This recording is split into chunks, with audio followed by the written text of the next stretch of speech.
কতটা নিকৃষ্ট হতে পারে এই ছাত্র সংগঠনটা। এদের মূল কথা হচ্ছে শিবির প্রতিহত করতে হবে, যে গঠনমূলক কাজই করুক না কেন। সেই জায়গা থেকেই তারা হামলা করেছে। বেগম রোকেয়া ওই ইস্যু নিয়ে না হলে বুঝলাম হামলা করেছে, কিন্তু জগন্নাথ বিশ্ববিদ্যালয়ে কি কারণে তারা হামলা করেছে, ঢাকা আলিয়া কি কারণে তারা হামলা করেছে, অথবা ঢাকা কলেজে হামলা করেছে তো দোয়া অনুষ্ঠান, শহীদদের জন্য এবং আহতদের জন্য দোয়া অনুষ্ঠানে হামলা করেছে। আজকে তাদের কর্মকাণ্ডের মাধ্যমে তারা প্রমাণ করেছে নিকৃষ্টতার চূড়ান্ত পর্যায়ে এখন তারা পৌঁছে গিয়েছে। তাদের ভিতরে ন্যূনতম মনুষ্যত্ব বোধ এবং ন্যূনতম ছাত্রদের প্রতি দায়বোধ নাই। তারা, আমার মনে হয় এই কারণেই আজকে সরকার তাদেরকে ইন্ধন দিচ্ছে। প্রকাশ্য মদত একেবারে প্রধানমন্ত্রীর কাছ থেকে না পেলে এই জাতীয় কার্যক্রম পরিচালনা করা তাদের জন্য কথা না, তাদের কথা। আমরা তো খবর পাচ্ছি তারা একে একে ঢাকা কলেজের হল দখল করবে, আলিয়া মাদ্রাসার হল দখল করবে। এরপরে অনেকগুলো কলেজ তাদের টার্গেটে আছে, আমাদের কাছে ইতিমধ্যেই খবর এসেছে। তিতুমির কলেজ তো অলরেডি হল দখল করছে। কুমিল্লা বিশ্ববিদ্যালয়ে গণরুম কালচার তারা ফেরত নিয়ে আসছে।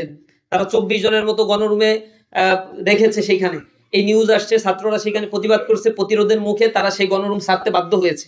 এভাবে একের পর এক প্রতিটা ক্যাম্পাসে তারা গণরুম গেস্ট রুম চালু করবে। তাদের কেন্দ্রীয় সভাপতি আমার মনে আছে এক সংবাদ সম্মেলনে বলেছিল, আর কোনোদিন গণরুম কালচার ফেরত আসবে না, যদি আসে তাহলে কি হবে, তাহলে আমি আর রাজনীতি করব না। এদের চরিত্রের ভিতরে কোনো মিল দেখেন? এই গণরুম গেস্ট রুম হল দখল এগুলো চলছে, তিতুমির কলেজে হল দখল করছে, এগুলো প্রকাশ্যে সংবাদ মাধ্যমগুলোতে আসছে। তাদের ন্যূনতম কোনো লজ্জাবোধ থাকলে এই রাজনীতি থেকে তাদের ছেড়ে দেওয়া উচিত ছিল, কিন্তু তারা এটা করে নাই এবং একের পর এক এই কাজগুলো তারা করবে। আর বেগম রোকেয়া বিশ্ববিদ্যালয়ে যে ইস্যুটা নিয়ে তারা হামলা করেছে, আমরা বলেছি ফ্যাসিবাদের আমলে যত গণহত্যা সংগঠিত হয়েছে সেই গণহত্যাগুলোর গ্রাফিতি অথবা গণহত্যার প্রতিবাদ জানিয়ে আমরা সেখানে আলোকচিত্র প্রদর্শনী করেছিলাম।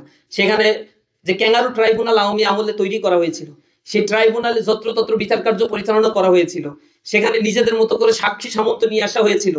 এভাবে করে একটা জুডিশিয়াল কিলিং করে আহমদ দেলোয়ার হোসেন সাইদি সেখানে সাজাপ্রাপ্ত হয়েছিল, সাকা চৌধুরীকে সাজা দেওয়া হয়েছিল, মাওলানা মতিউর রহমান নিজামীকে সাজা দেওয়া হয়েছিল, আলী হাসান মোহাম্মদ মুজাহিদকে সাজা দেওয়া হয়েছিল।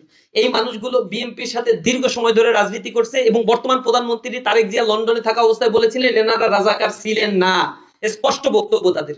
সুতরাং তাদের উপরে কিলিং করা হয়েছে, এটা প্রধানমন্ত্রীর, বর্তমান প্রধানমন্ত্রীর ভাষ্য, খালেদা জিয়ার ভাষ্য এবং এই বিএনপির, এটাই হচ্ছে বিএনপির ভাষ্য। কিন্তু সেই জায়গা থেকে ছাত্রদল যখন এগুলোকে ওন করতে পারে না, তার মানে এটা বিএনপির ছাত্রদল না, এটা জিয়াউর রহমানের ছাত্রদল না, এটা তারেক জিয়ারও ছাত্রদল না। এগুলোর একমাত্র ধর্ম হচ্ছে ফাসাদ তৈরি করবে, সন্ত্রাসী তৈরি করবে। এ কারণেই তারা মূলত এই হামলাগুলো করেছে। এবং তাদের যে ব্যক্তিগতভাবে যে দলটা করে, জাতীয়তাবাদী আদর্শটা যে আসলে কি, এই দেশকে যে তারা কি দিতে চায় এগুলো তারা জানে না। তাদের মূল কথা হচ্ছে শিবির প্রতিহত করতে হবে, যে গঠনমূলক কাজই করুক না কেন। সেই জায়গা থেকেই তারা হামলা করেছে।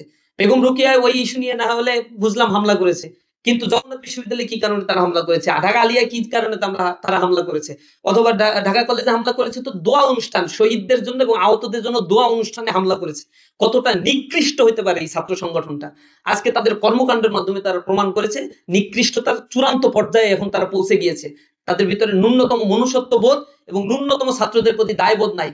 তারা তো বেগম রোকেয়ায় ছাত্র সংসদ হইতে দেয় নাই, শাহজালাল বিজ্ঞান প্রযুক্তিতে ছাত্র সংসদ হতে দেয় নাই। তারা ঢাকা বিশ্ববিদ্যালয়ের ছাত্র সংসদ না হওয়ার পক্ষে যে পরিমাণে কাজ করেছে, বারংবার পিছানো হয়েছে।